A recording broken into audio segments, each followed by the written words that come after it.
nicely.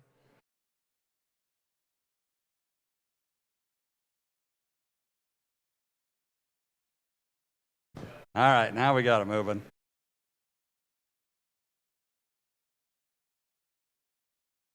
Got plenty of seats up front. Come on in.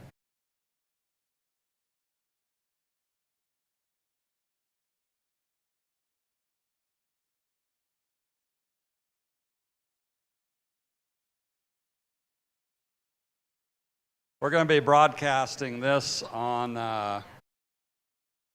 what is it on? YouTube, yeah. So it's on YouTube. If anybody wants to send a link to anybody to see it live, it's on our Wyoming Innovative Entrepreneurs website.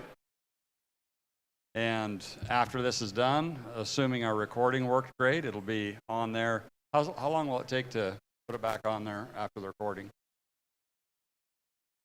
Oh, so it should be on there. Okay. Yeah. So as soon as this is done, there'll be a recorded version, assuming no technical difficulty. You know how that goes. But there'll be a recorded version on that same Wyoming Innovative Entrepreneurs site if you want to forward it to anybody.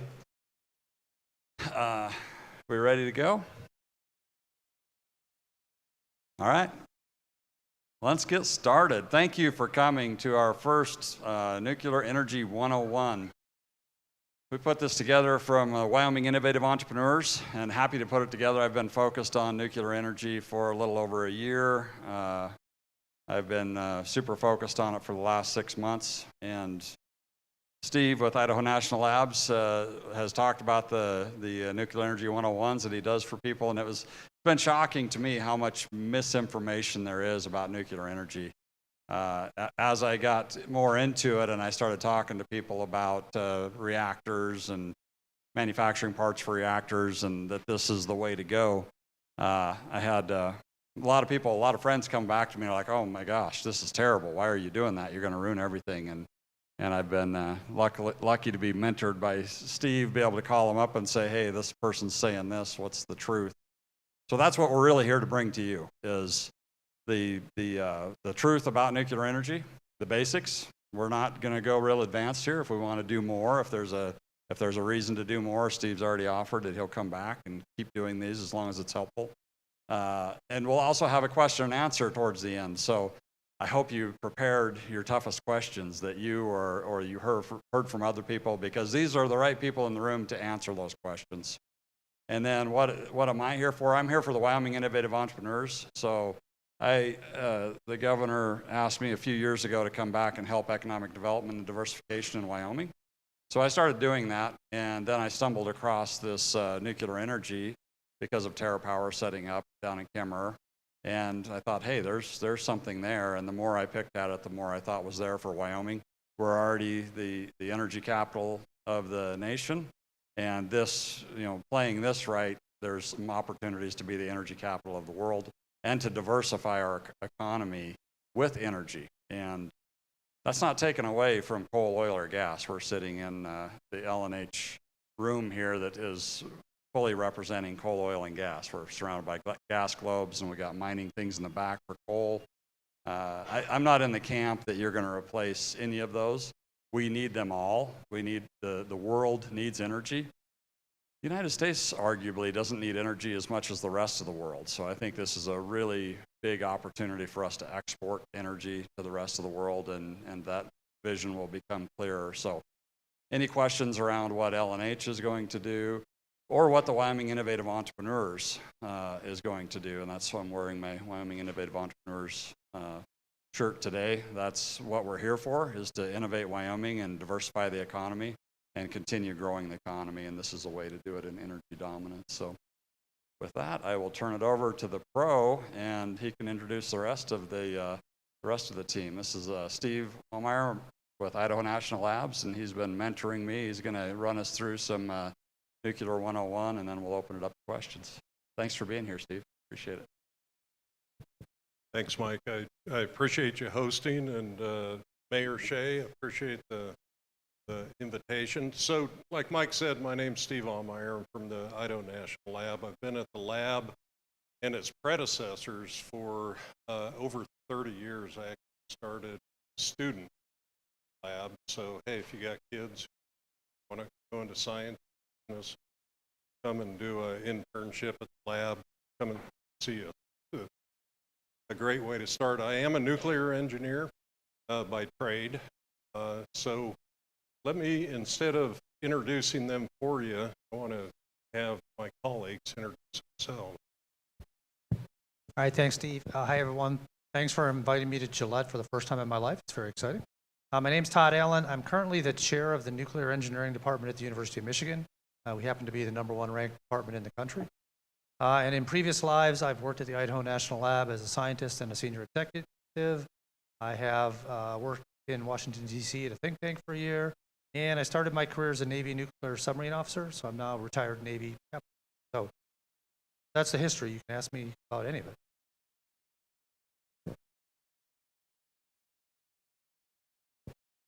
Hello, everyone.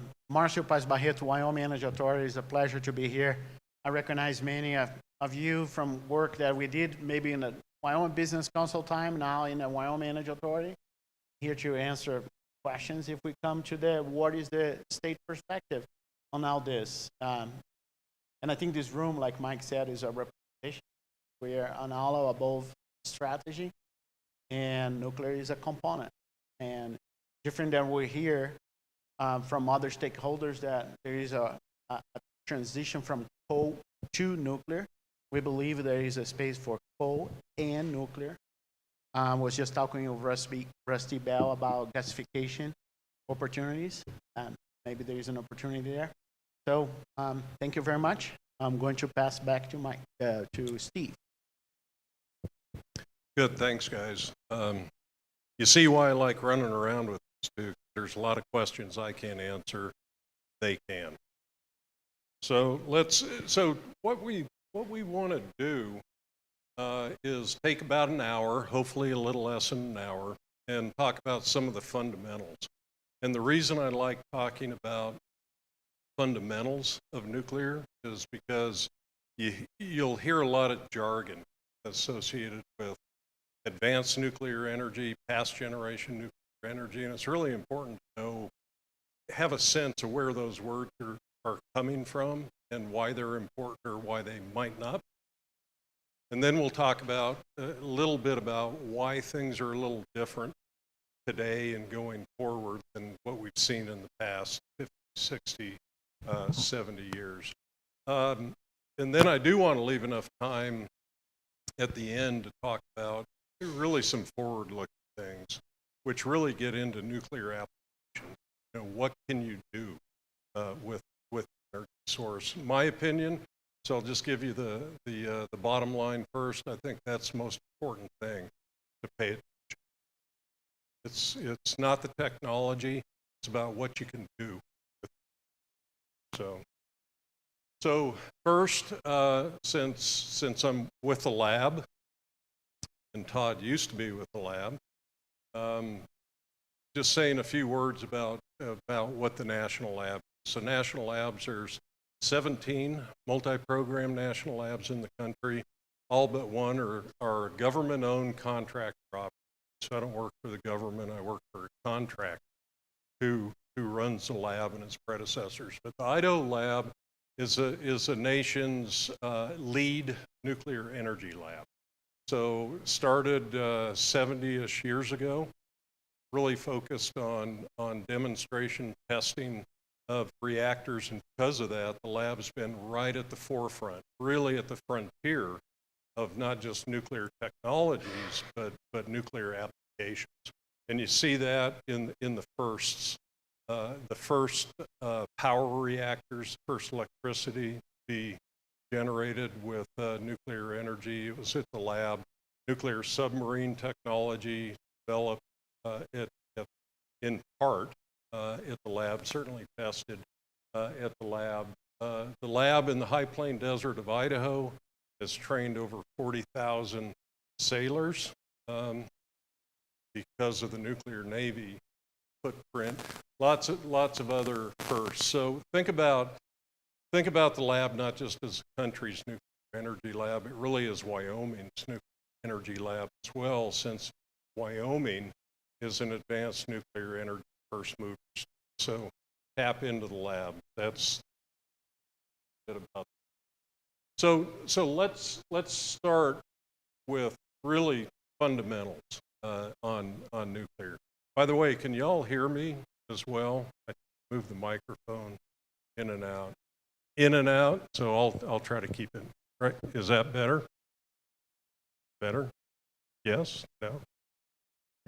All right. So nuclear energy basics. So the objective is just like with fossil fuel power electric generating plants and others. You want to boil water or heat a gas. And why do you want to do that? It's not just about electricity, and this is important, especially for advanced reactors in the future. It's also about heat for industry, so you can take process heat off of the reactors directly. And it can also be about using the waste heat that comes off the back end. And it turns out all three of those value streams, if you will, are really important for advanced nuclear applications and frankly for powering the world going forward. So with nuclear, of course, the way you do this is focused on the atom as opposed to focusing on a molecule like you do with gas or coal or other. Atoms make up all matter that we have, right? All matter is made up of smaller particles. These atoms, and the atoms are made up of neutrons, protons, which are in the nucleus. Okay, so the nucleus of the atom surrounded by electrons. Now, when you link those atoms together through the electrical charges, you make up molecules. So here I show a molecule of methane. So it's carbon with 4 hydrogens. Each of those little globes is an atom. Now, why does this get so important then? In the center of the atom, neutrons and protons. You have neutrons and protons. Now, every element, so carbon, uranium, every element has a set number of protons, but you can have a different number of neutrons in that. So if you have, for example, uranium, the uranium that you dig up out of the ground is uranium-238. You'll see people talk about uranium-238, uranium-235, and then some other very, very small amounts of other isotopes. The reason you have those different numbers is you have the same number of protons, but you have a different number of neutrons. Okay, so uranium-238 has the same number of protons as uranium-235, but it has more neutrons. Now, why is that so important? Oh, by the way, you're going to hear people talk about enrichment of material. So when a material's enriched, you're taking a material that's a mix of those different numbers, and you're making it, you're putting more of one material versus another in it. So when you talk about enriching uranium, you're enriching it in a higher percentage of uranium-235. Okay, we'll talk about that in a minute. So why is that important? So if you take a heavy material like uranium and you have the right amount of those different isotopes in that material, and if a neutron comes into that, it'll sometimes get absorbed into that atom. And whether or not it gets absorbed is dependent on how fast that neutron's going, and also how many neutrons and protons are in the atom. Okay, if it gets absorbed, sometimes the atom will fission. It'll become unstable because, again, of that configuration of neutrons and protons, and it'll break apart into lighter elements. And the lighter elements actually have a mass that's less than the original mass. The mass that was lost turns into energy. Okay, so that's really as simple as it is. The neutron and proton configuration are important. The speed of the neutron is important. Okay, so when that atom breaks apart, neutron comes in, it splits. Okay, more neutrons are given off. Those neutrons go out and hit other atoms, which then can also break apart or fission, and you get a chain reaction. Just keeps going. So that's a chain reaction that you hear. Now that whole process, like I said, is influenced by how fast that incoming neutron is going and also what material it actually hits. So you're going to hear about fast reactors and thermal reactors. The fast reactors are based on fission that's caused by a faster neutron. A thermal reactor is based on fission that's created by a slower neutron. That's all that is. So when you hear fast reactors and thermal reactors, it's not a completely different process. It's a different speed of neutron, and there's some reasons why that can get important. So the speed of neutrons, it turns out, is influenced by whatever is surrounding that material. So this is where you're going to hear about water-cooled reactors. You hear in Wyoming about sodium-cooled reactors. You hear about gas reactors. You'll also hear some about molten salt reactors. The only thing that people are talking about there is what is the coolant and moderating medium. The reason that's important is why I just went through this for a few minutes. It's because of the neutron speed, and that also has some implications about the safety of the reactor too. So some important takeaways. Thermal reactors, fast reactors are just talking about the speed of the neutron, right? And now you know why that's important. It's because how it reacts with the atom. Water, gas, sodium influences the speed and also some of the safety characteristics. So that's all folks are talking about when you hear it. They're all nuclear reactors. They're all working on the same principles, just different engineering. It's Ford versus Schiff, right? Now, I know Mike likes to see this slide. Yeah, this is one of my favorites. Yeah. This is why it's important.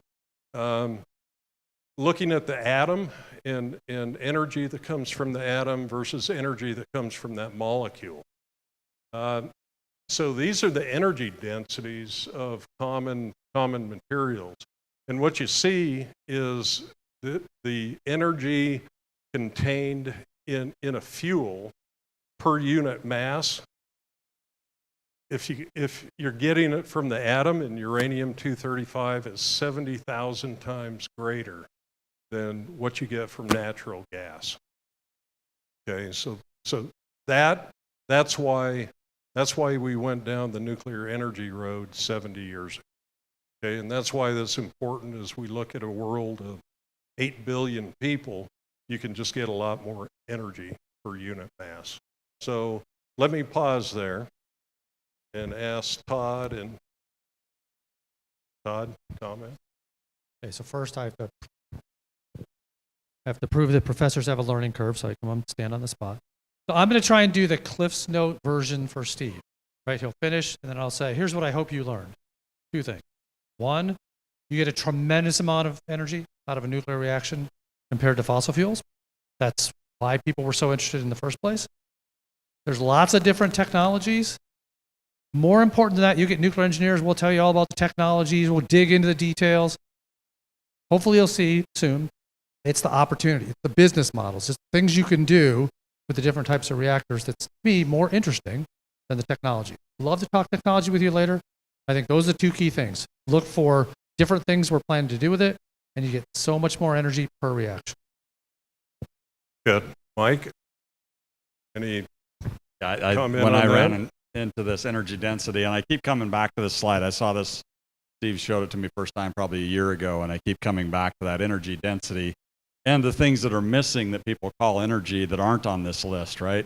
So there's a lot of things people are calling energy that aren't on this list that actually are just transforming it in a different way. But this is shocking, and I think the other thing this ends up being is the people will end up going to the waste stream of energy, and it's such a small amount of waste on nuclear because the mass isn't there, and the mass on all these other things is huge. So I think this energy density is key, and a good point to pull back to. I mean, that's a pretty significant difference of energy density that you can deliver. Good. So fast reactors, thermal reactors, gas, sodium, water cooled, it's, different designs, okay? So how do you do that? How do you put that into practice? That being a nuclear reaction where you can capture the energy that comes off, which is given to you as heat in the end. So all the current reactors in this country, the ones that you see producing power, commercial power, are light water reactors. So they're cooled and moderated with water, just regular water. The fuel, so this is a picture of a fuel assembly. So what you do is you enrich uranium, right? You take natural uranium, which is mostly uranium-238, some U-235. You enrich that in 235, okay? And you saw earlier why that's important. You make little pellets out of that uranium-235. You put those pellets into those tubes. You put many of those tubes into what's called a fuel assembly, and you put lots of those fuel assemblies together, and that gives you an idea of the size of one of those assemblies relative to the size of a person.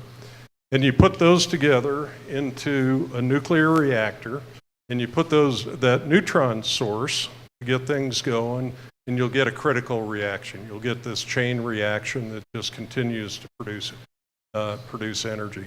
Well, you'll do that with the fuel. The fuel's not going to last forever, right? After about 5 years in the reactor, it's declared spent. So you'll hear about spent fuel.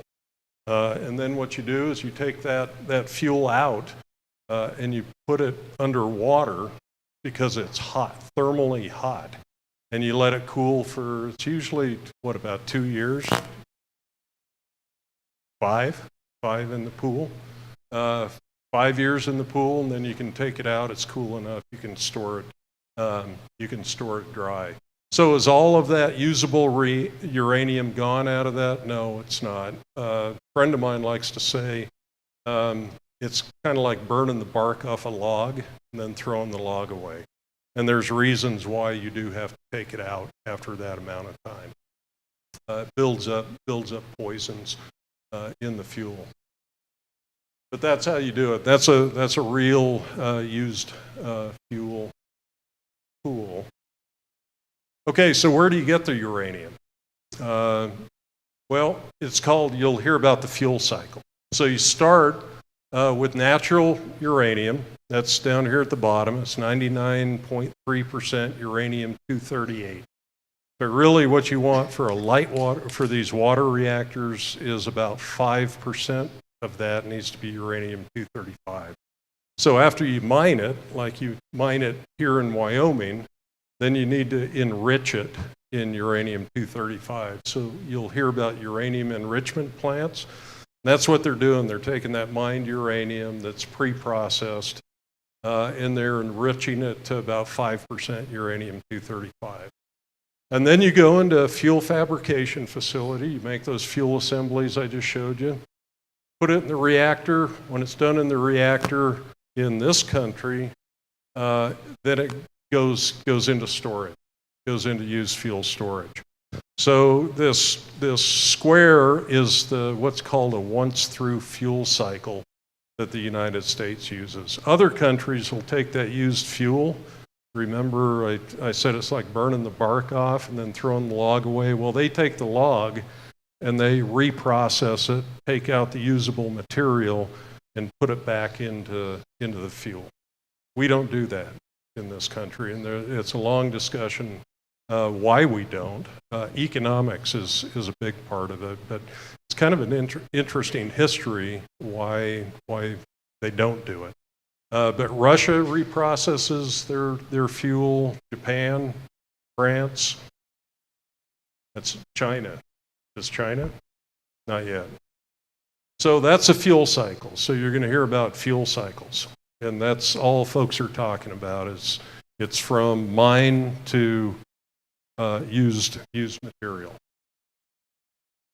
What I think is fascinating, though, is like Mike pointed out, the volume of material is so small for the energy that you get. So this is a picture of the used fuel storage casks.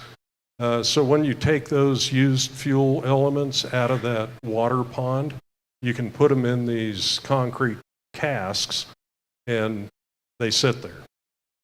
This is all of the fuel, and you see the people, so you can that's probably what, about 80 yards by 40 yards. That's all the fuel from one reactor that operated for 30 years and produced 560 megawatts electric every year. So that's all the waste from it, which I think is pretty astounding. And that's without reprocessing. That's so without that's reprocessing. that's the log being stored.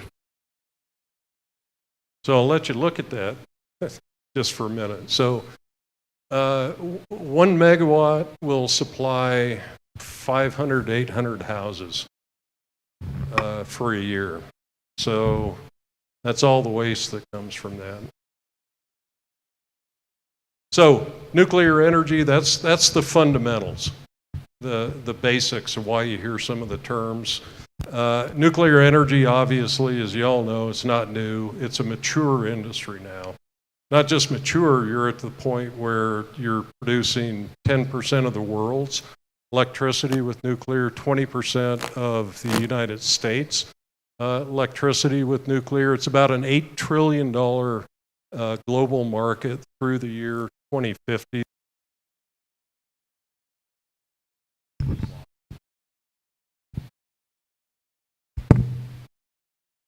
How's that? There. So it's a mature market. That's the takeaway I wanted you to have from this. It's not experimental. We're going to talk next about reactor types, what's new, what's not, and why you might want to care. But let me pause right here, see if Todd has something to add there. Nothing super new to add, but just to reemphasize, the entire time the nuclear fuel, it's a solid. It's encapsulated in another tube. We know where it is, right? We move it from the reactor to the pool to the concrete. And I think another way of talking about how small amount of fuel you actually use is if you were to take your entire lifetime and all the energy you use, that's about a Coke can's worth, right? So it's just a metric, right, to show why people like this. And then it's 20% of the U.S. electricity and only about 90 power plants. So you get a lot of energy out of it.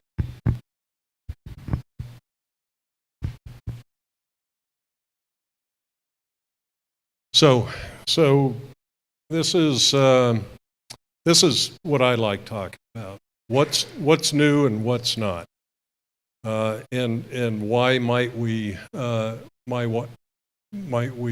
really care about that?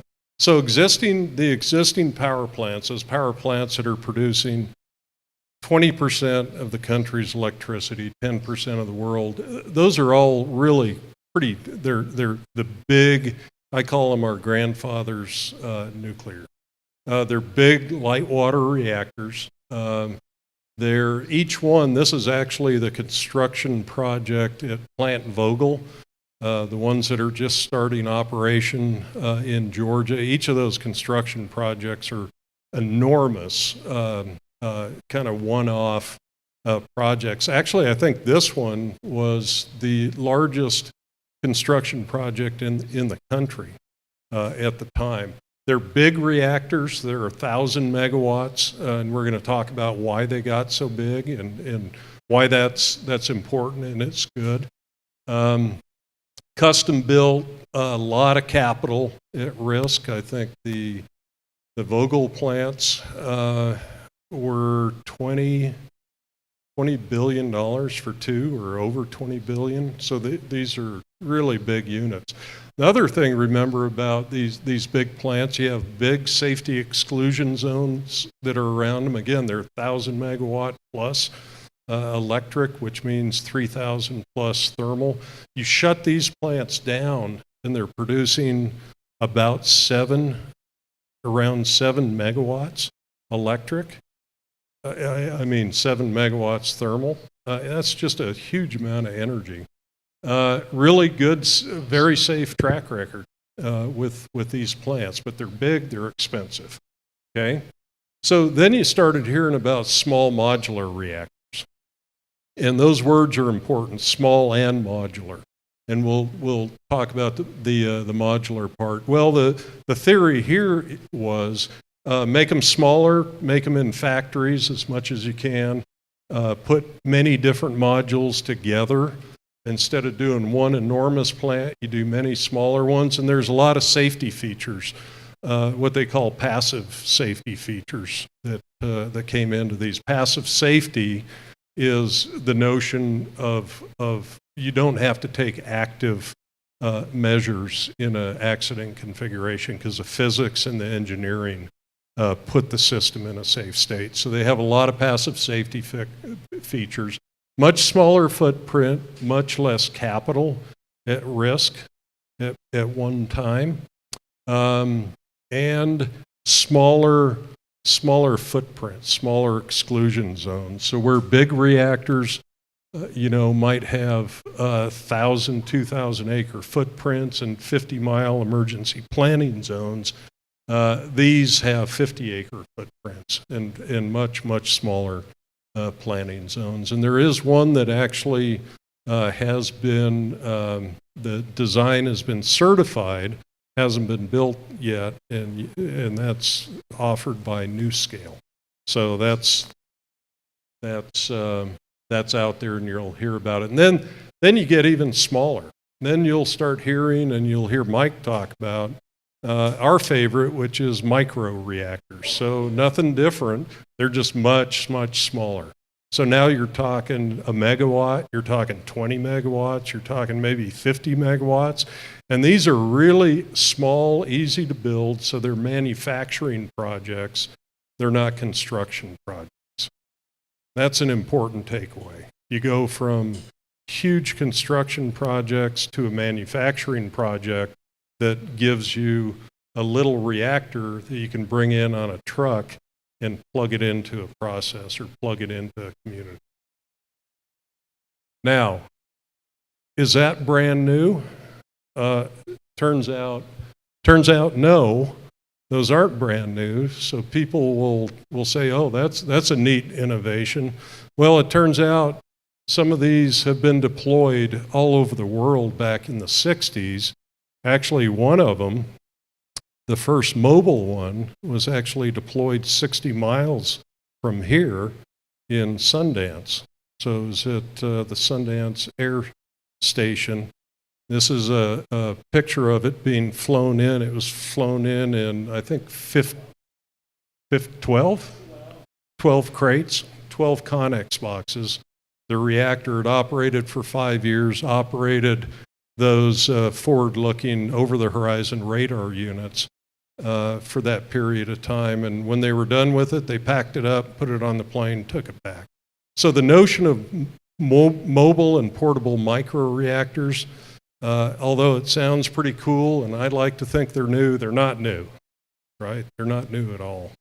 And you all had one of the first, actually the first, terrestrial-based mobile reactor right just outside Gillette.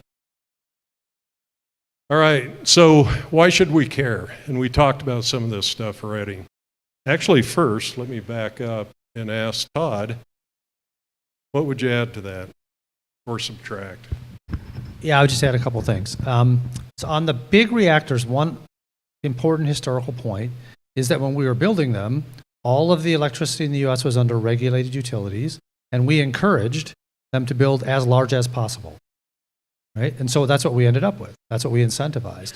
And Steve is about to get into his next slide. That meant bigger, more complicated, more costly.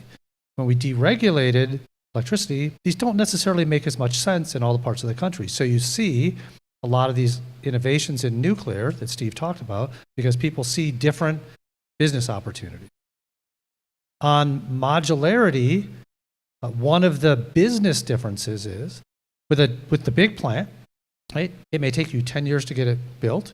Whenever you need to refuel, you have to shut it down. That means a gigawatt that you're not selling to anyone. If you build it in modules, it means bring the first module in, start selling electricity as you build the rest. If you want to refuel part of it, shut one module down, keep the rest going, right? It's a business innovation as much as it is a technology innovation. And I think that's really, really important. So it's a decrease in complexity that I think makes sense in modern markets, right?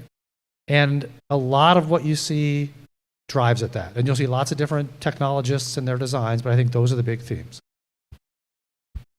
Yeah, that's good. That's super important. Application innovation, business innovation. The technology is just a key that unlocked the door. But remember, the technologies are not, quote, and I've heard people say that they're experimental and they're brand new. They're not experimental. And although materials, and there's been so many improvements, I mean, it's like a car or a truck from the era that you see represented here versus what you see today.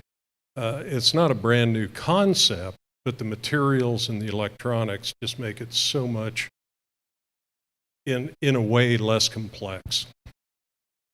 Sorry, I realized I forgot to say something. On microreactors, right, they are actually all over the country. So if you go to any of the universities that have a research reactor on campus, those are small microreactors, right? And there's about 20, 25 of them or so in the US. And a submarine is a floating microreactor platform. So I learned, my first job, I lived on a floating microreactor. That's why he's like that, too. All right, very, very good. So why size matters? I mean, why do we get all wrapped up in size? Besides what Todd said, which really is the most important part, size follows function. Actually, what's interesting, the very first commercial power reactors, they were small reactors. So the shipping port reactor was about a 60 megawatt reactor. Then they went to 300 megawatts.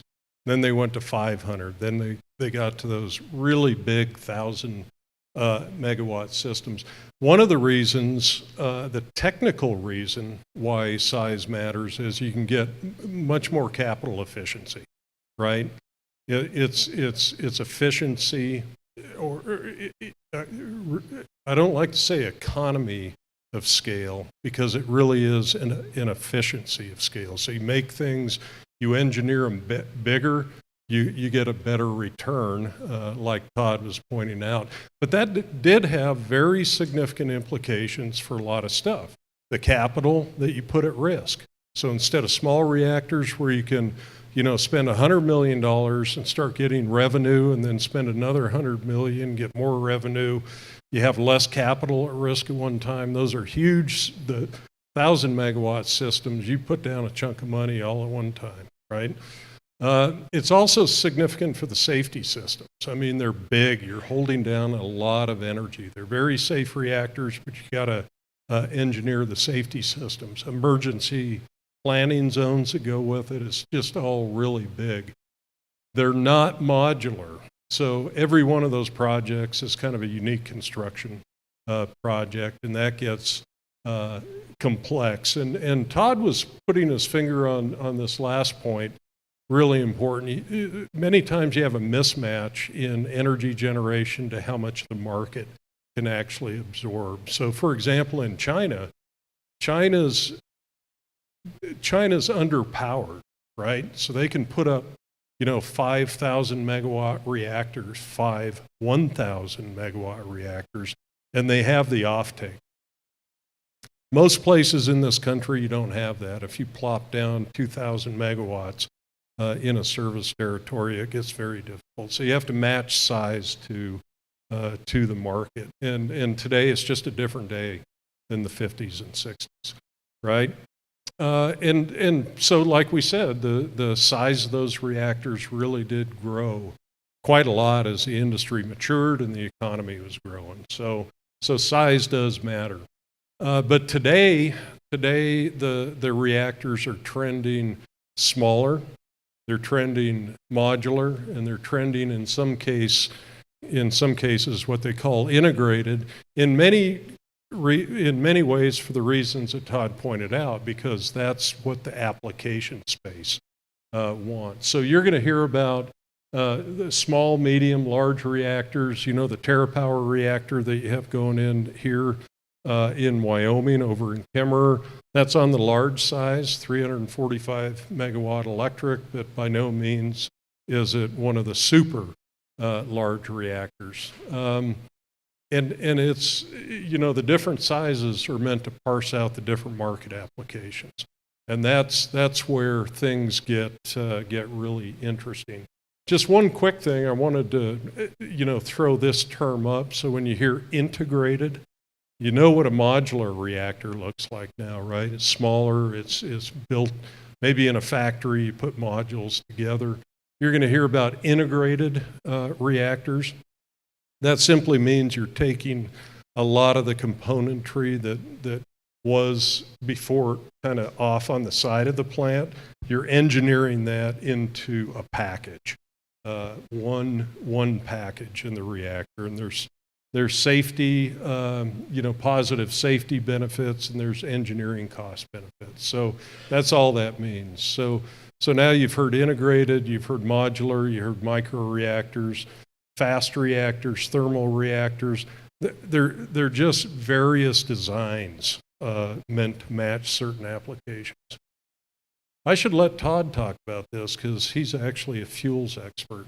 But key enablers to these small reactors, integrated reactors, I like to think of it, and I'll look forward to Todd's comment here, really in two broad areas: better materials and better electronics. And what does that mean? It means you can have much, much safer reactors because of the materials. You can have these micro reactors that you never refuel, right? Because you can put more of that uranium-235 into the fuel. So I think of that as more gas in the tank. So instead of having to refuel your reactor, now you call up, you order a microreactor, and it gets plugged in, and it's there for 10 years. Then you take the whole thing away. So that's what that enables. And the new digital techniques, monitoring, control, how you can watch the system and optimize the system, it's a big deal, right? It's just like in aircraft or in your car. I mean, airplanes 60 years ago versus today. Today they all fly by wire, right? It's computer controlled, and it makes them much safer, much more efficient. Couple terms I want to make sure you know. You're going to hear about HALEU, HALEU. That's high assay low enriched uranium. What that means is instead of being 5% enriched in uranium-235, it's 19.5%. Okay, just more gas in the tank. We can talk about why 19.5 and why not 90%. You'll probably hear about TRISO fuel. That's a newer fuel form that's just ultra safe. It's very small particles of fuel. Each fuel little particle about the size of a head of a pencil is encapsulated in ceramic material. So kind of all the fuel has its own little container. So if you think about it, that's a really safe way to put fuel together. You will also hear about metallic fuels, since you're going to have a metallic fueled fast reactor in Kemmerer. That's just, again, a different fuel form. So Todd, comments? Nothing? You can, you have fuel and materials questions, send Todd the questions. I do want you to know, again, we talked a little bit about this before, all these different reactor types, you know, sodium-cooled reactors, water reactors, gas reactors, they've all been tried before. And lots of Department of Energy funded programs actually demonstrated systems like this and worked through the safety characteristics and such. And one that I wanted to point out, it's actually where I grew up as a student working, is the Experimental Breeder Reactor 2. So that's a sodium-cooled fast reactor operated in right outside Idaho Falls for 30 years. And that was back in the 60s to 1990. 1994 was actually the day I interviewed for my job, is the day they shut that down. So that's a longer story. But that reactor, the reason I bring it up, again, it's a sodium-cooled fast reactor, and I've heard some of the concerns about the Kemmerer reactor. Hey, sodium-cooled reactors, they're experimental. They're, you know, we don't know how they're going to work. It's, you know, the safety of sodium. That reactor operated for 30 years and demonstrated the walk-away safety features of reactors like this. So you can actually look at video from safety tests that they ran at that system. The point is, lean on the data from the past to ask your questions about the reactors of the future. So when people are talking to you about these, hey, I have concerns about these reactors, go and see what's been done in DOE and at the universities, but the DOE really demonstrated most of these systems in the past. There's a lot of information out. They're not experimental. They're not brand new. You've actually physically demonstrated the safety of those systems. By the way, that was a really cool reactor. It was pretty unique. I don't want to talk about licensing. You know, during the Q&A, if you have questions about licensing, we can do that. I do want to point out that even though a lot's been done in the past, this is sort of what we're looking at in the next 10 years in particular, is something I haven't seen in my 30 years in nuclear energy research. We suddenly have this demand to demonstrate and deploy the next generation of these reactors. And really the reason that is what you all know. We all need more energy, and we need more energy in certain forms with certain characteristics. I look at it very simply. This demand in reactors is driven by a world of 8 billion people. So when I was born, the world had less than 2 billion people. And now we have 8 billion people. We're using, I think, 10 times or more than 10 times the energy as well. So that's really pushed, especially our lab, into high gear in accommodating testing and validation and demonstration of these different reactors. These are just some of them. I want to point out. Here's Wyoming's reactor as well, is up there. A couple that are, one I want to just point out that I think is just super important, and it's called Project Pele. So that's a Department of Defense sponsored reactor. It's being built right now. It'll be deployed and operated in Idaho next year, and that's a mobile micro reactor. Okay, so that's the Department of Defense saying we have got to have a mobile high-density energy source. The reason I think it's so important is that will likely be the first deployable advanced reactor to get done in its next year. Okay, this isn't sometime way off in the future. It's next year. And we'll come back to why I think those microreactors are so important. Todd, anything you want to point to here? Just if it's not obvious, Steve's mentioning all these different reactor types. So one is sort of captured here is we're at a phase where people are about to build demonstration versions of new commercial reactors. Right? Some fraction of those likely will become commercial. Right? We're at that sort of transition point. They're very different looking technologies, and I try to simplify it by saying, like, when you want to move things around, you transport it. Sometimes you need a semi, and sometimes you need a Porsche, right? But you use the right vehicle for the right task. That's kind of what people are trying to do. And then I think Steve a little bit undersold the EBR-2 reactor. And I just want to say, here's what happened. They went and said, what happened to the 3 Mile Island plant in Pennsylvania, right? That plant had an accident where they ruined the reactor. Right? The people in Idaho said, let's duplicate that on this system. They ran the exact same experiments and it just shut down safely. Right? It's just an amazing thing, which unfortunately they did just before Chernobyl happened. It's lost to history, but hopefully you'll remember that I told you that. So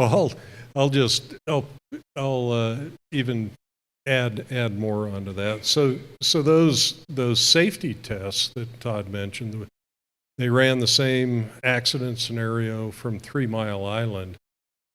It was hands off, right? So the operators didn't do a thing. They initiated the accident and the accident scenario, and the reactor, because of the physics of the fuel and the materials, just shuts itself down. Okay, so I like to say engineered systems, I don't care how good they are, sorry Mike, stuff breaks, right? Any engineered system can break, but you can't cheat physics. So if the physics says it has to shut down, it shuts down. There's no question. And they demonstrated that. And again, it's because of fuel, and it's because of the coolant, the sodium coolant, and the characteristics. So remember, you can't cheat physics. So passive safety is really important in these new reactors. That's safety through the physics, primarily, of the system. So yeah, I would agree with Todd. EBR-2 is cool. Yeah, the other thing, if you didn't pick it out, since Steve was born, 6 billion more people on the earth, and he shuts down companies by showing up for a job interview. So I just applaud your bravery in even inviting him to your town. Yeah, so we'll leave that. We'll just let that hang there. Okay, this is the cool part. So this is why I care. So microreactors, let's talk about really what can be brand new. And remember, we talked a minute ago about the microreactors that are just going to get built. Microreactor in a certain configuration can be called, we call them nuclear batteries or fission batteries. Why do we call them that? These are really simple power producing units, 1 to 5 to 20 to 50 megawatts. Put them together, say, in 3 Connex boxes. They come to you in 3 boxes. You bolt them together, you plug them in. In the end, you'd want these to last about 10 years. So that's why we call them a nuclear battery. It's not an electrochemical battery. It's this portable power production unit. Now think about what you can do with that.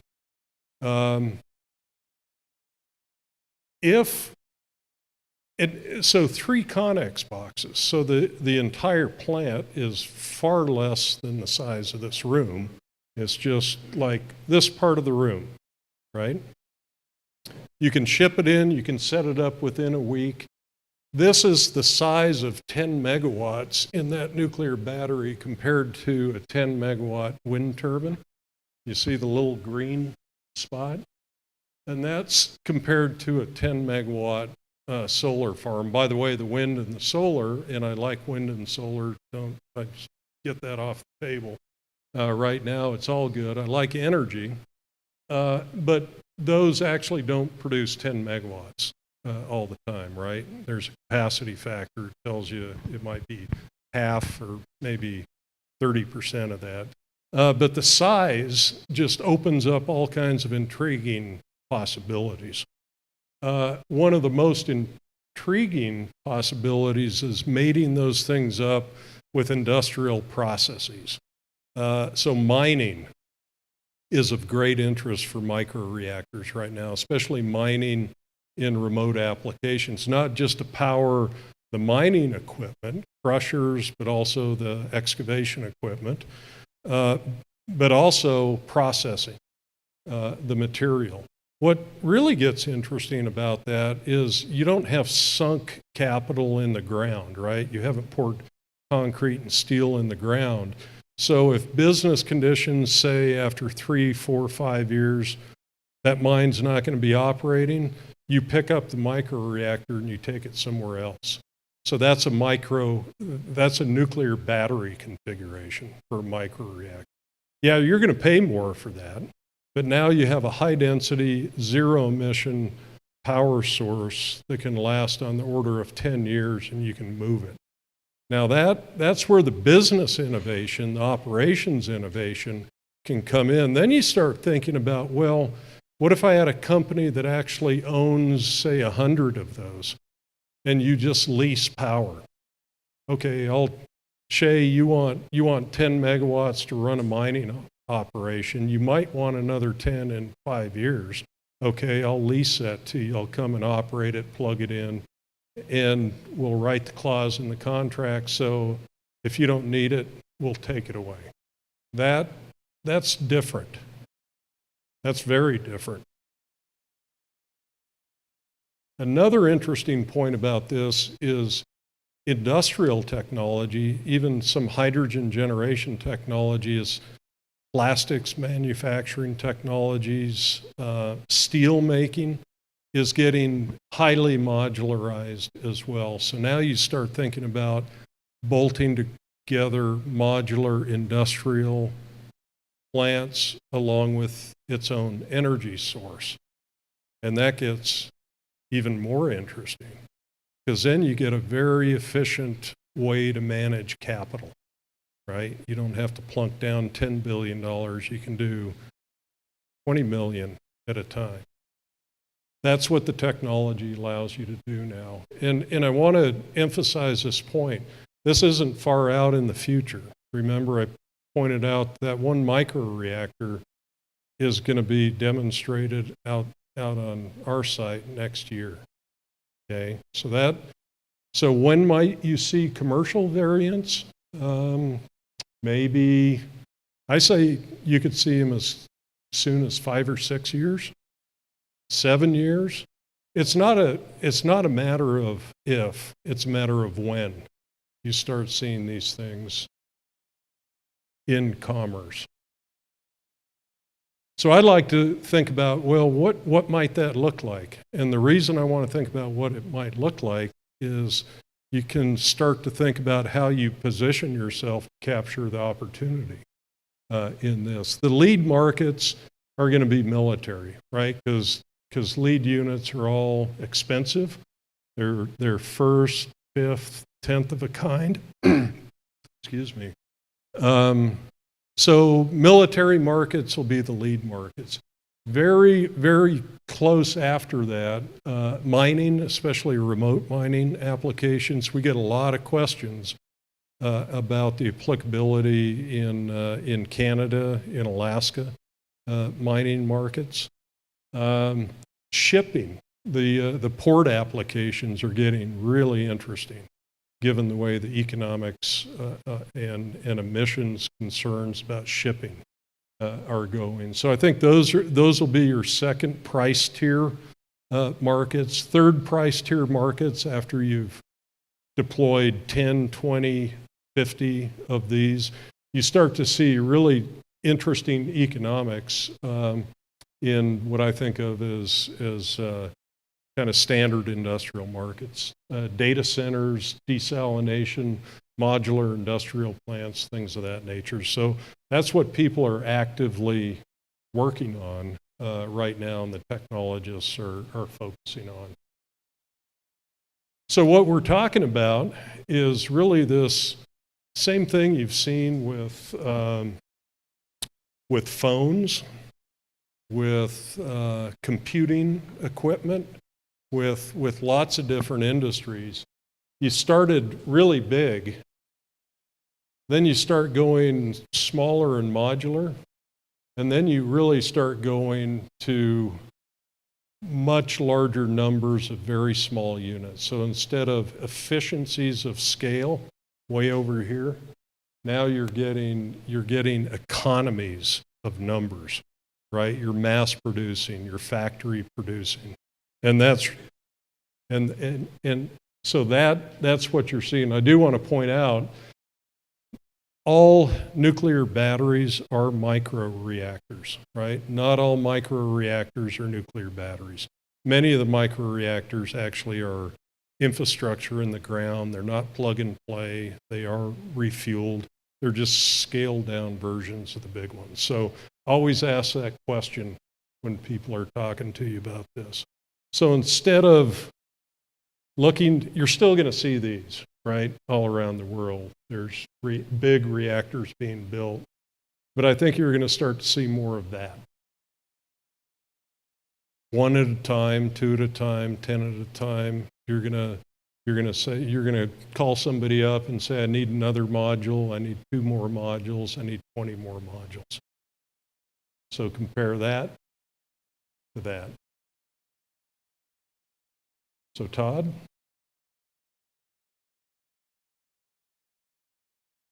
I think I would just make one point. Can you back up to this one? Just in case, I mean, it says, this is about size evolution of reactors, but it says electricity. There are people who are looking at modular size, mid-size, just for direct heat. So you may have seen Dow Chemical said, we want to build the first X Energy, it's a name of one of the companies, we want to build the first X Energy plant to support our chemical plants down in Texas, right? And why? Dow doesn't need electricity. They need constant, consistent temperature heat, right? So this is not all electricity. Yeah, that's a good point. And Todd mentioned something else, the Dow Chemical X Energy partnership. That was a really, really very important announcement, just came out maybe 4 or 5 months ago. So X Energy, this new reactor company, high temperature gas reactor. Now you know why gas reactors are a little different and they're the same as other reactors. So they partnered up with the chemical company because the chemical company said we want zero emission, reliable heat. So now they've invested in each other, and that's what you'll see going forward.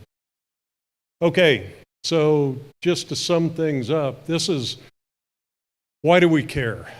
Why do we care about this? So this is just a business statement. All around the world, manufacturers of stuff, whether it's the shoes you're wearing or the shirts you're wearing or the cars you drive or the stuff the chairs are made out of, people are saying we want to track the emission content of that product. So markets are making the choice for us.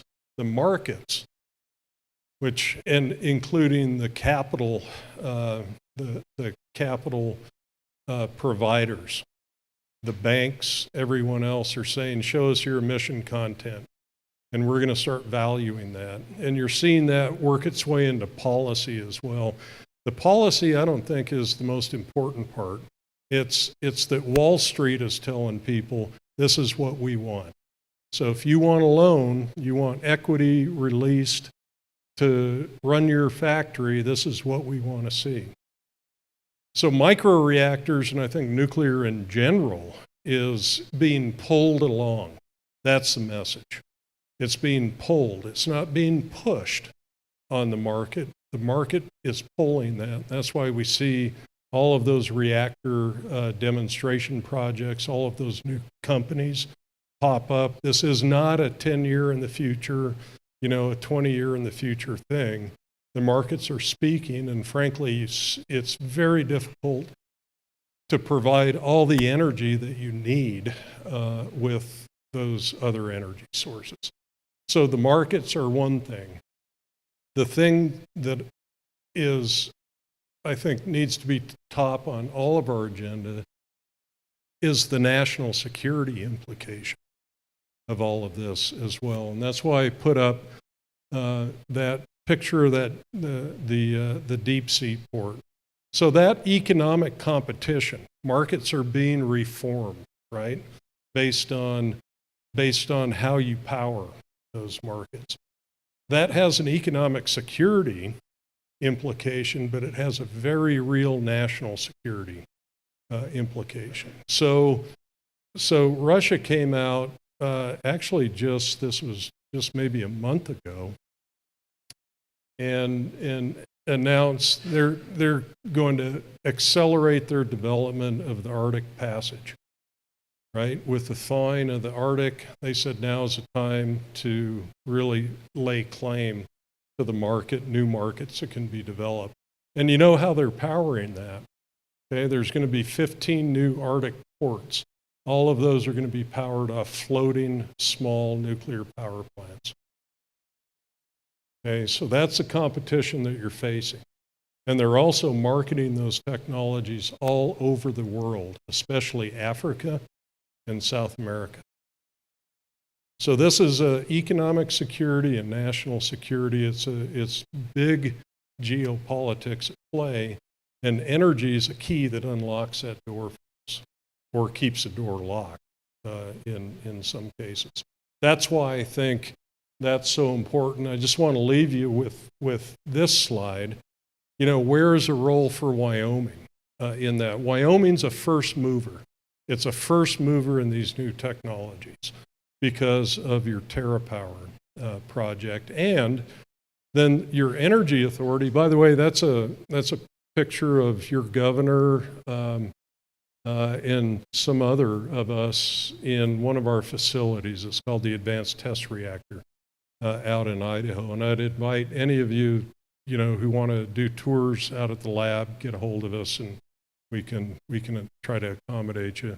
But your state, through your energy authority, has come forward, and they ask the question, and the innovative entrepreneurs ask the question, where can Wyoming benefit for the long run, given that you have this new frontier of global competition?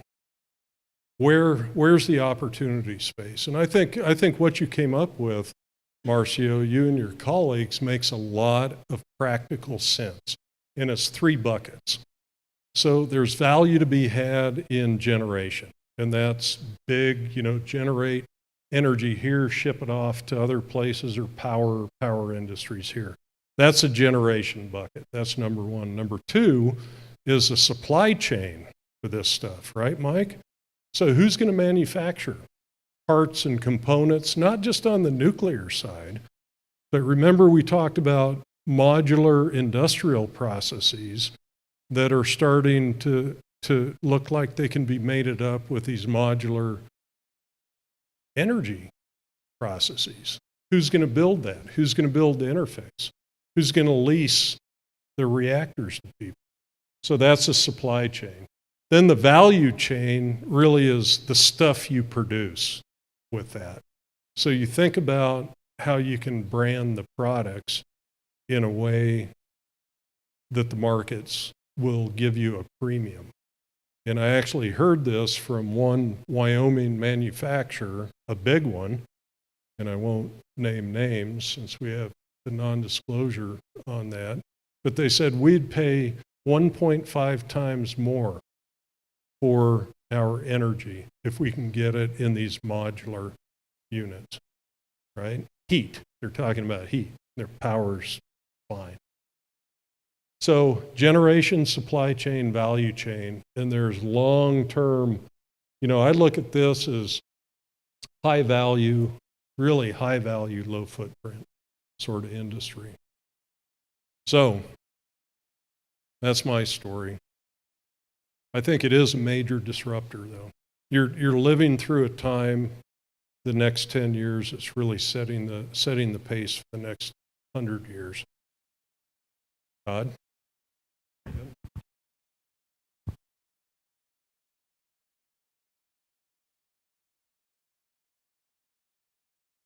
Nice work, Steve. Appreciate it. So we'll take questions. I'll just summarize some of the things that I'm looking at here and kind of tell you where L&H and the Wyoming Innovative Entrepreneurs are focused on. It's that entire value chain that Steve's talking about. So one of the pieces, of course, is to manufacture parts, help these reactor companies finish the designs, design them to something that can be built here. And this not only fits L&H. There's a lot of companies in Wyoming that can make things, that can easily make pressure vessels and heat exchangers. So we're opening it up to all of them and introducing them to these reactor manufacturers. So that's one piece, is build parts to send to the BWXTs and the X-Energies, and that's a nice diversification. I would not recommend anybody stop what you're doing and just do this, right?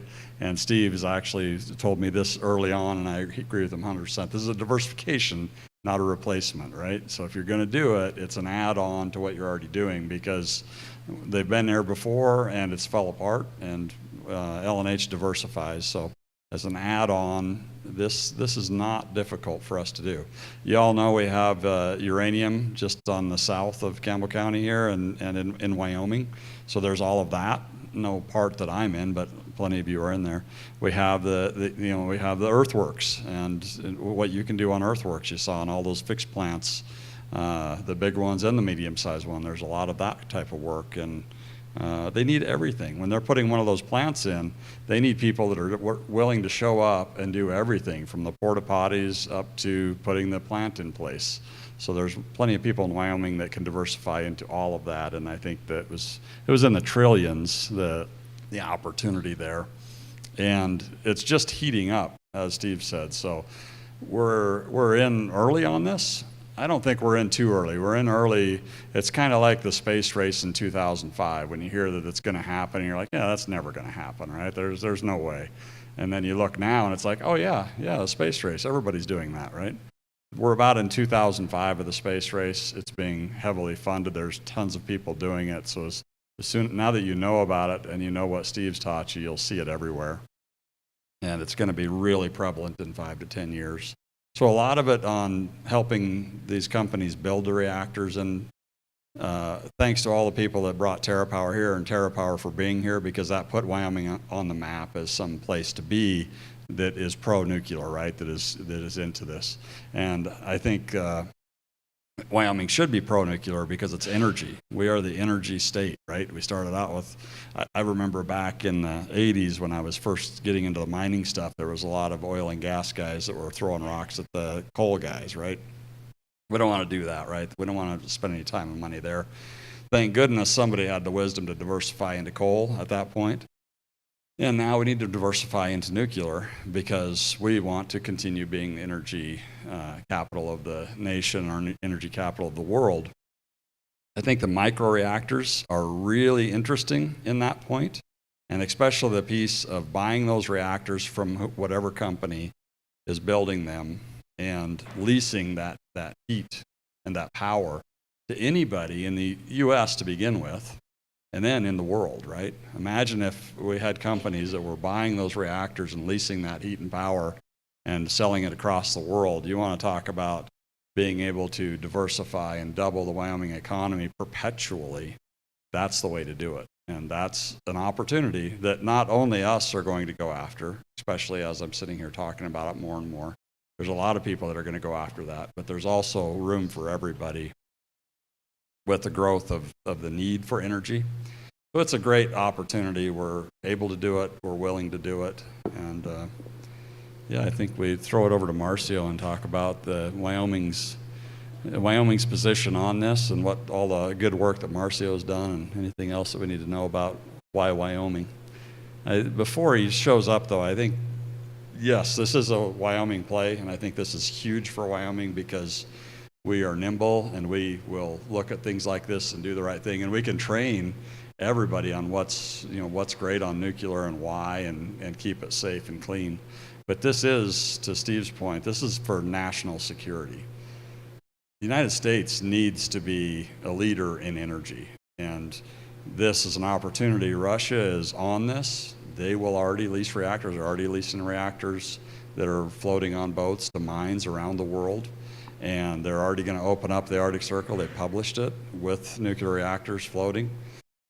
We need to get on this to keep up with, being an energy leader in the world. So for national security, and I believe that's why you see the feds funding a lot of this and trying to get out of their own way to allow this to happen. Because for the good of the human race, for the good of human beings, we need to be leading this, or somebody in the United Nations needs to be leading this. And we actually need to catch up with Russia, and we need to take the lead on it. And we can. We can. Once you put your mind to it, we can do it. So it's national security first, and for the good of the human race. And then secondly, we can make this an amazing thing for Wyoming. We can really take Wyoming's energy dominance and expand it exponentially without disrupting Wyoming. With that, Marcio. I'm going to be very brief because I think the value in this is a conversation, and I think we need to jump to questions and answers sooner than later. But I'm going to tell a couple of stories to make sense about this. So as we are heading to support the second successful nuclear project in Wyoming, the current Nature Power Plant in Cameron, what we need to look back to the first successful demonstration, which Steve mentioned was in the top of Warren Peak Sundance, our radar station with 1.75 megawatts electric plus heat for that radar station. It went critical, I think, in 1962, all the way to 68, so 60 years, got disassembled and left. What happened with uranium production in Wyoming since then? When we support a successful demonstration, does anyone know? It went down. When you look at the existing supply chain, nuclear supply chain in the United States, since that first successful demonstration, there are 0 firms in Wyoming that produce parts for nuclear power plants. And last but not least, we acquire all that experience, that know-how to put this power plant in the top of a mountain, power a radar station, provide heat. And there was actually, interesting enough, there is a person not too far away from here that operates a similar power plant in Antarctica. Is that know-how in Wyoming? Are we leveraging this to local industries? No, we are not. So as we support a second successful power plant, what is the bigger value that we're bringing to Wyoming? In the construction is obvious. What are place in the supply chain, and how can we leverage that heat and power that comes out to add value to products that are in this state? So that is where we look in Wyoming Energy Authority, is the entire value proposition. And I want to go back to my first comment. It's not coal to nuclear. It's coal and nuclear, and oil, and gas, and renewables. If we're exporting electricity, there's a clear price tag and benefit for Wyoming. We produce 13 times more energy than we consume. How can we leverage that energy here in values and in not just what is valuable for us, but how we add value to the things we have here? So those are the questions we ask. And this is not led by us. It's led by the private sector. And Idaho National Lab and Todd are here in part because we see this. We develop a memorandum of understanding with INL. And then we want to empower the entrepreneur, empower the industries in Wyoming, empower the utilities in Wyoming to get the maximum value of this. Okay? So I think that's all, Mike, and I think we should jump to a Q&A maybe. You bet. Thank you, Marcio. So the guy that ran the nuclear power plants in the South Pole and the Arctic was my father-in-law, Jerry Slurett. He passed away about a year ago, but he was involved in this PM1. So he was the first one that was really schooling me on nuclear energy. He's like, he couldn't believe that we didn't do this, that it got so off track, and that's because it is the best energy period in his mind. So he was schooling me on this for years, and then that and Abundance 360 and some things past that was just like, everybody I talk to that's a master in nuclear energy is like, this is just crazy that we're not doing this. And it is. When you've got an introduction, you got an introduction and some basic stuff, but really, phone a friend. If somebody's bringing you their Netflix opinion or something else scary, call these guys or call me, and I'll send you the real story, which is what we really want out, is the whole real story. And the real story is it's safe, it's clean, and I believe that when you remove all the nonsense, it will be competitive. I don't believe it's destined to replace anything. I think that it needs to be an addition to, because we need twice the power. The numbers I hear is we need twice the power that we have in the next 20-some years. And that means we need to leave everything online that we can and add everything possible. It takes a long time to get industries like this stood up, right? But this is a great energy source. So with that, let's open it up for questions. Anybody got a great question for these guys? They're the pros, or for me? Yes, go ahead, Heidi.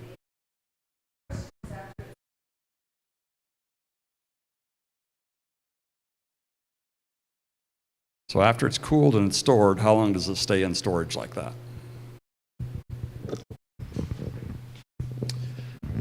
So it comes out of the pool and it goes into the casks. And right now, it is the U.S. has not chosen a permanent underground repository. So at the moment, it sits on site in those casks at wherever it was produced. In some cases, that's an existing power plant.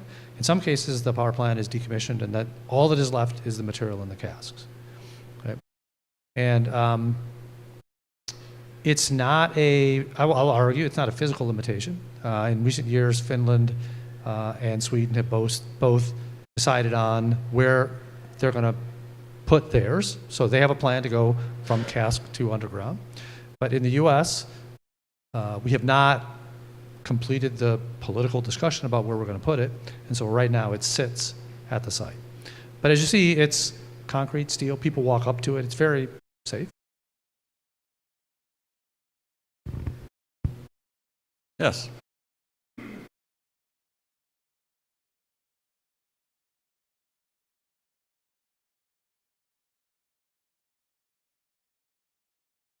So with the nuclear battery format, would you see the manufacturers storing the spent fuel at their location? Yeah, that's their stated business plan, right? Is that they'll have something that looks similar to that, and that they'll finish it, they'll take it back to their site until we have a permanent repository. Or if we decide to recycle, they could put the material in that, but that's the idea. That's one of the interesting reasons that some of these manufacturers would offload the manufacturing to Wyoming or companies in Wyoming, because they want the fuel cycle. That's where the money is. The money's always in the fuel cycle, right? So the manufacturers want to keep the fuel cycle and maintain it. So when you're talking nuclear battery, they'll take care of that. It'll be built in, right? And if you talk about us, the company we've fired up, buying that reactor and leasing it, we would still have the main company do the fuel cycle, because we're not fuel cycle guys, right? We would basically hold the asset. Any more questions? What else do we have? Yes, go ahead.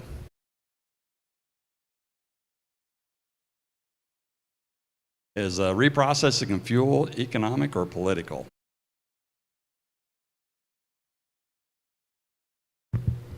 It's both, right? So right now the price of uranium, and you can correct me if I'm way off base, it really doesn't say, you have to reprocess. at some point in the future, it very well might. The kind of the policy, I'll call it the policy around reprocessing, is really interesting. It goes back, it goes back decades, many decades. Basically culminated in the Carter years, where there was a memorandum that prohibited reprocessing. Since then, actually, I think that was reversed in the Reagan administration, but by that time, folks were saying, no, we don't want to reprocess. And we might as well bring this up too, because you'll hear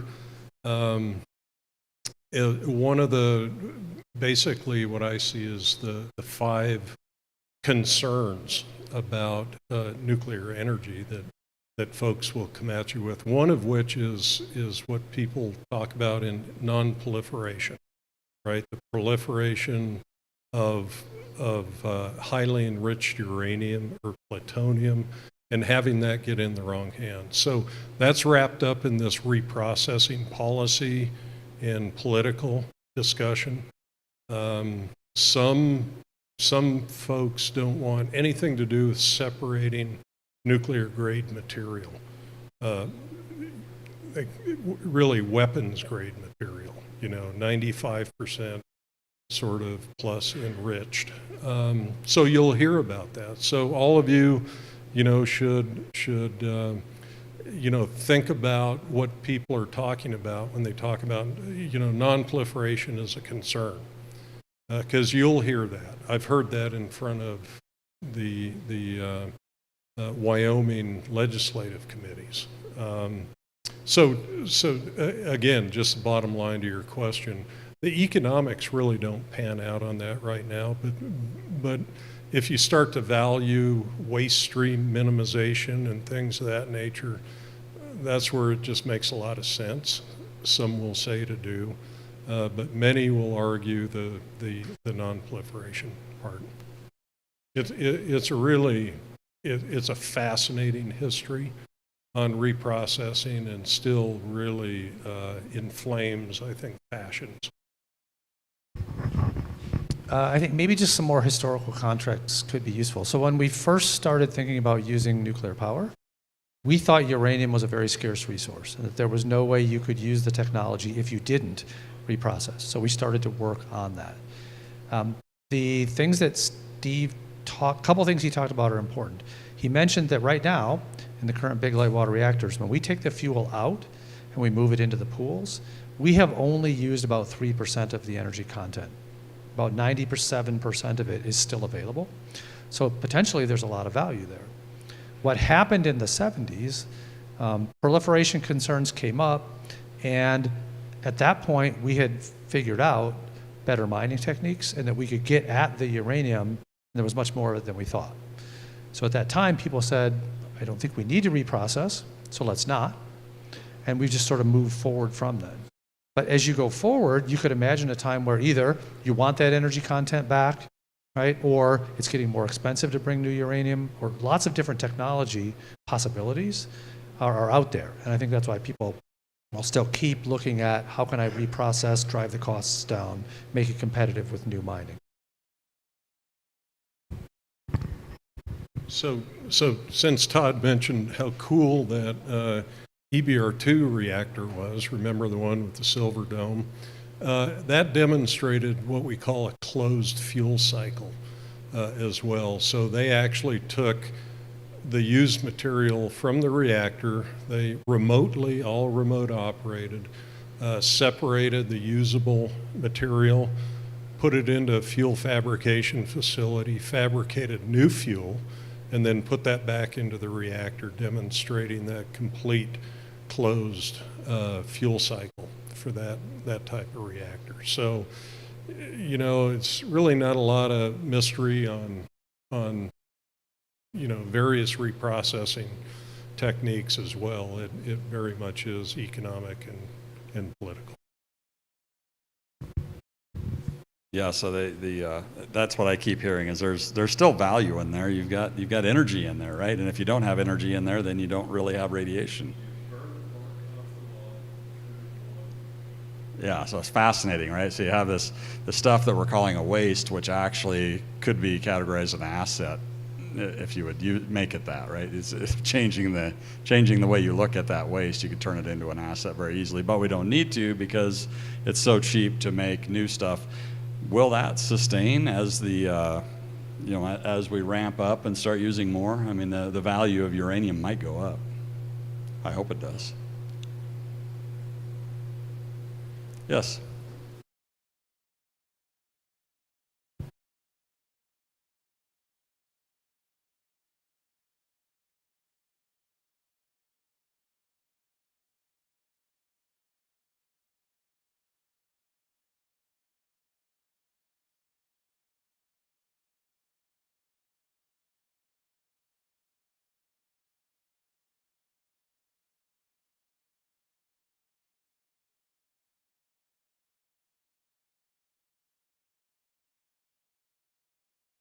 So the question, and I'm doing this for the people live, the question is on the uranium, if it's enriched to 5%, or it comes out of the ground at 5%, right? No? You have to enrich it to 5%. Is it still at 5% when after it runs through the process and you're taking it out as waste?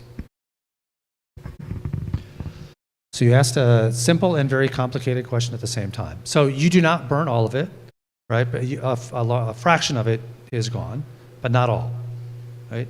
At the same time, and we'd have to go into nuclear 102, there's some other reactions that create other materials that you can fission that weren't there to start with.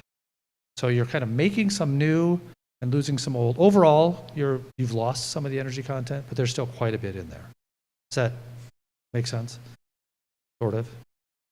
Okay. It's not 5%. Yeah, you use some of that. Use it. Okay. Yeah, go ahead. Next one.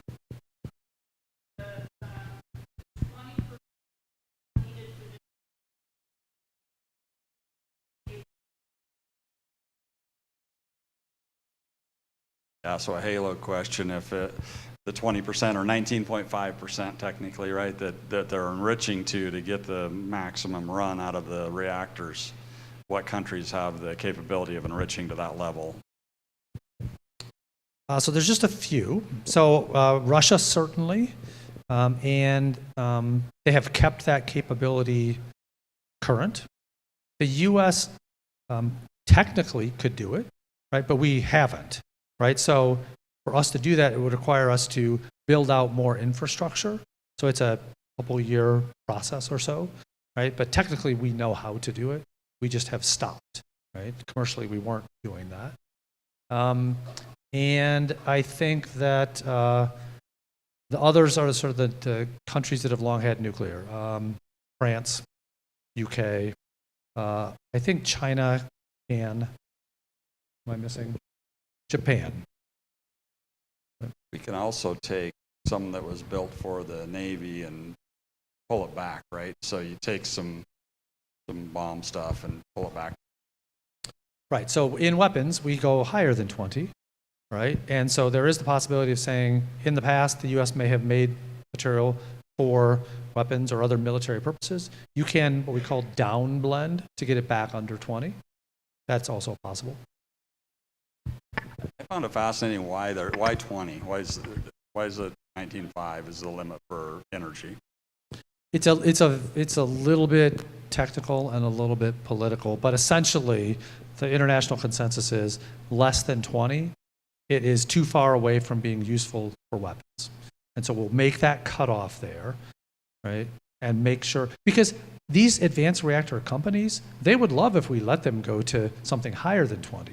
The 20 is really set there for international weapons proliferation concerns, is that we don't want commercially to be using something that's close to weapons usable. So just one bottom line to your question. The question of what countries can, what countries do, the countries Todd mentioned, including the U.S., can. It's just who is doing it right now. Yeah, and there's one other way to get HALEU as well, right? So Todd mentioned, you mentioned one, enrich it. Remember, uranium, dig it up out of the ground is 99.3%. Uranium-238, only, very small part, U-235 got enriched. Number one. Number two, you can take the weapons grade stuff, downblend. Or number three, you can separate that out of used nuclear fuel, which is like our EBR-2 fuel that we still have, separate. So 3 routes. Yeah, lots of ways to get the fuel that we're ready, willing, and able to do. I think that's interesting. And the other interesting thing that Steve pointed to a couple times was gas in the tank. So these subs that run 50 years, 80 years, 30 years, okay, they're enriched at a higher level because they're in the Navy, right? So that's why, as he pointed out, you'd want to enrich it higher if you could, but then you don't want it to be used for nefarious activities. And I think that also points to why not reprocessing, why some people say, well, let's not reprocess, because you end up with some of this higher level stuff kind of by default. So you better completely trust those people that are holding that reprocessed material. You don't. Any more questions? Absolutely, yeah, go for it. Great questions.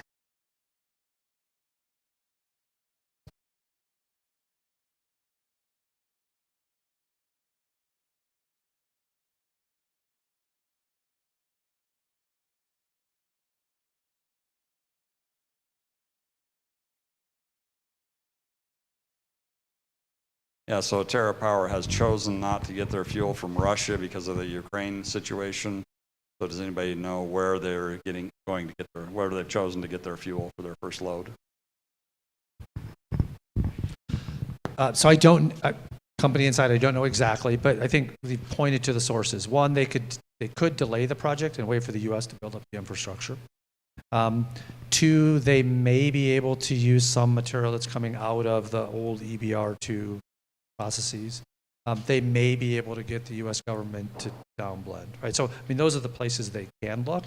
I don't know, honestly, right, where they are in those discussions with.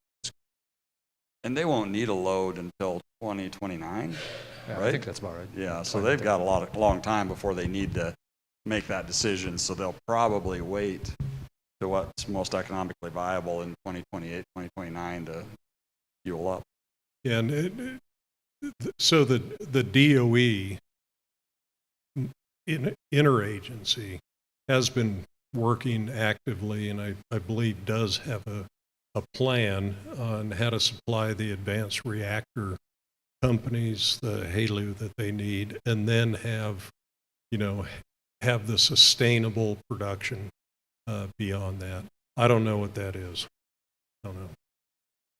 It's not going to slow them down. I'm sure of that from just a little bit I know, is that's they're going to be able to do that, and but we do need to stand up fuel and enrichment in the United States or in a partner country. I mean, that's yeah. The bottom line is it will be done.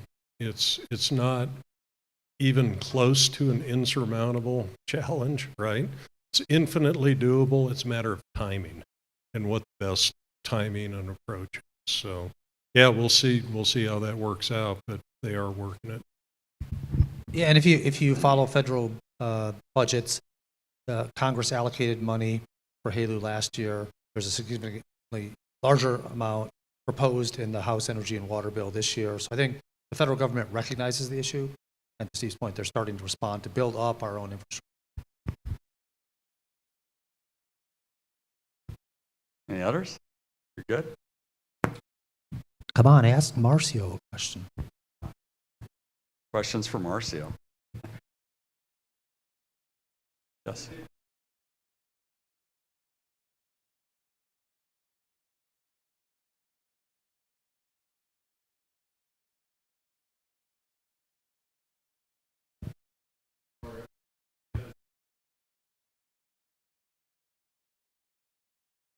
That's a great question. So out of all of the projects that they listed up on the screen, most of them are happening in Idaho or Wyoming. Is there a reason for that? So my outsider view of this, partly it's state of Wyoming stepped up, said they wanted the Natrium plant. Some of those plants, I should say, are also aimed for Oak Ridge, Tennessee, the Kairos Hermes plant. And a lot of them are aimed at Idaho. Well, as Steve mentioned, the history of Idaho in the U.S. is the place where the U.S. has set aside to demonstrate advanced reactor concept. And so the lab has done things like, Steve showed you the EBR-2 dome. They are sort of gutting out, reconfiguring that space so microreactor developers can come in and do their first demo. So they'll come in, do the demo, run it for a while, prove the principle, move out, bring another one in. So the lab, so part of the reason is the lab has stepped up in partnership with DOE to be the place that's going to demo those. And then there's some doing the same thing at Oak Ridge, Tennessee, which also has a long history of. So I think that's what's driving it.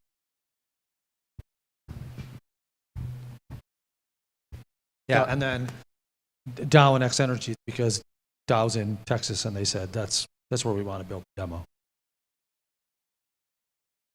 To complement a little bit answer there, you can see also trends here in partnerships between the private sector backed out by support from the local and the state government, where you start to see these coalitions form. For example, here is Tennessee Valley Authority.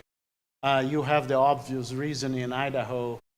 We know that we got chosen because the partnerships that were built here between TerraPower and their utility partner, Rocky Mountain Power.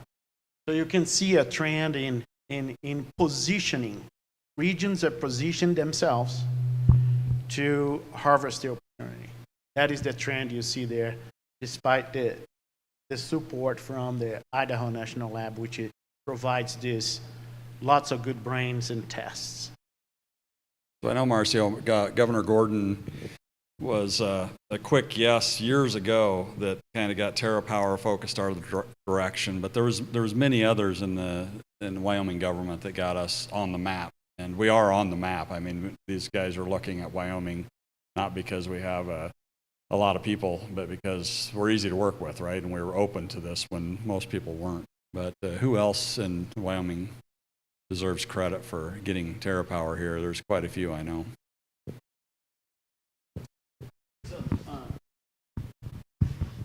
I'm not familiar with the full list, so I will probably forget a few people. But first, I will start with the people from Wyoming.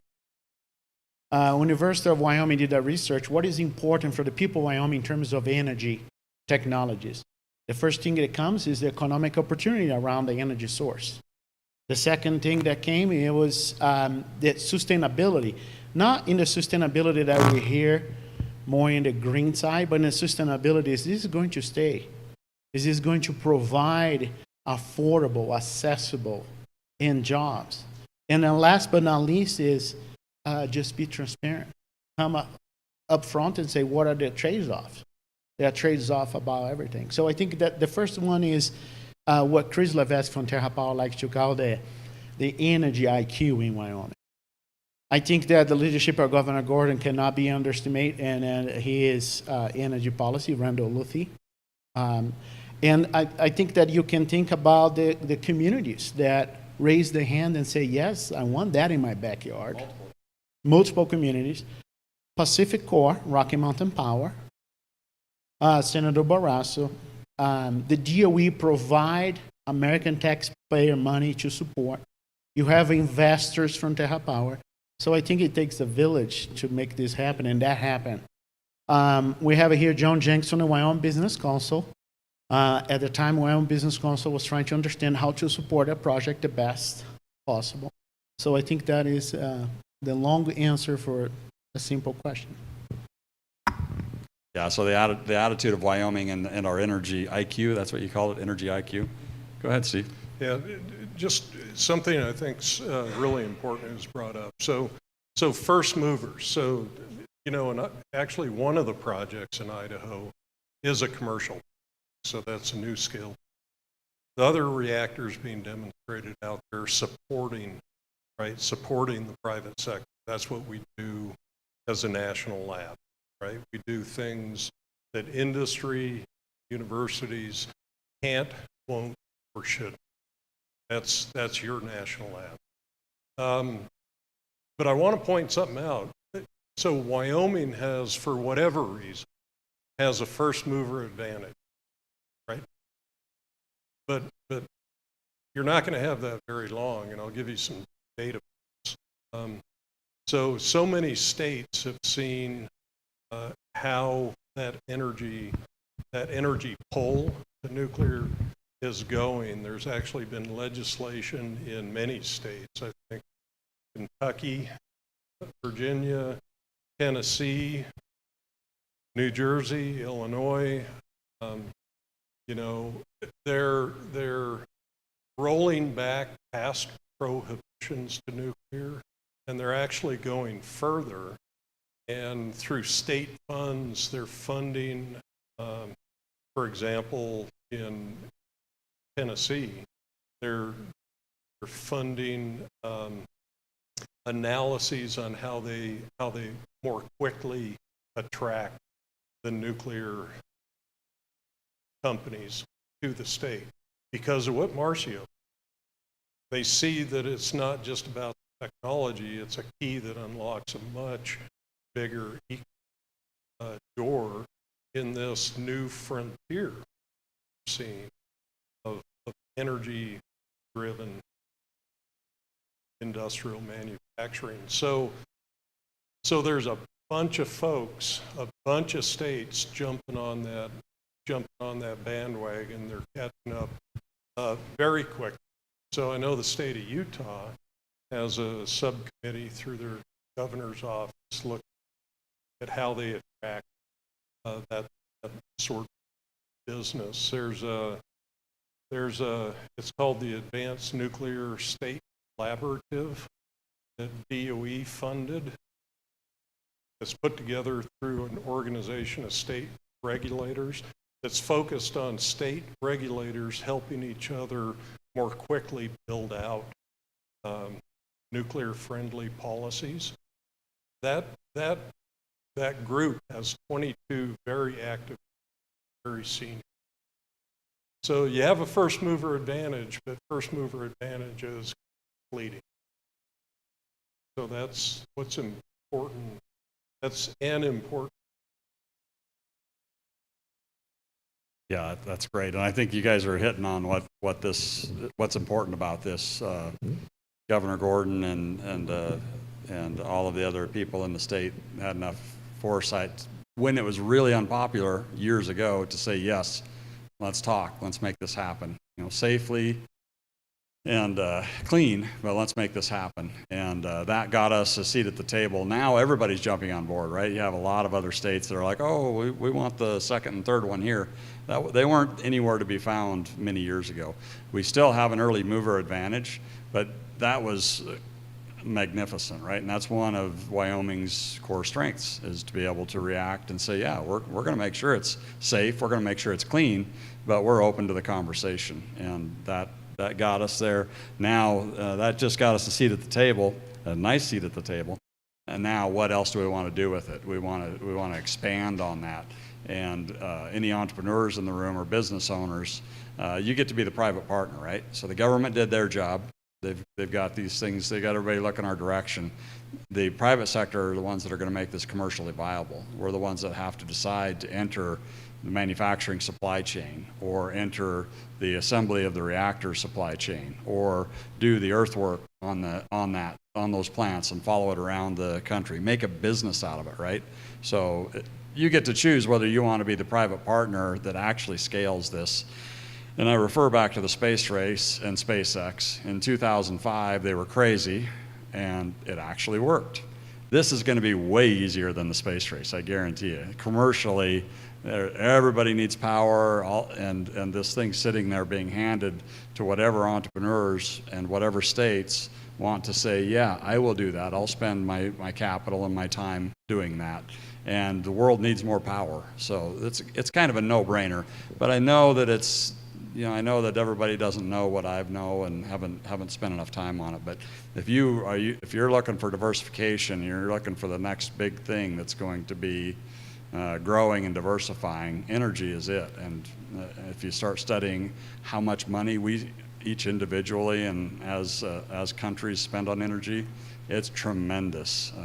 This is going to be interesting. Can Go ahead. I just a real short point. One of the microreactor companies called Radiant is actually run by a guy who left SpaceX because he wants to build nuclear.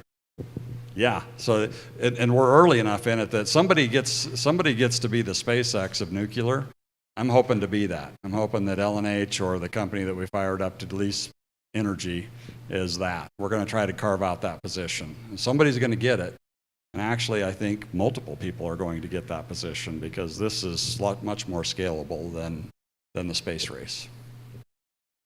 I've got a good question off of our YouTube feed. What kind of security concerns are there associated with both manufacturing and operating these smaller nuclear reactors? And he's got physical, cyber, environmental, etc.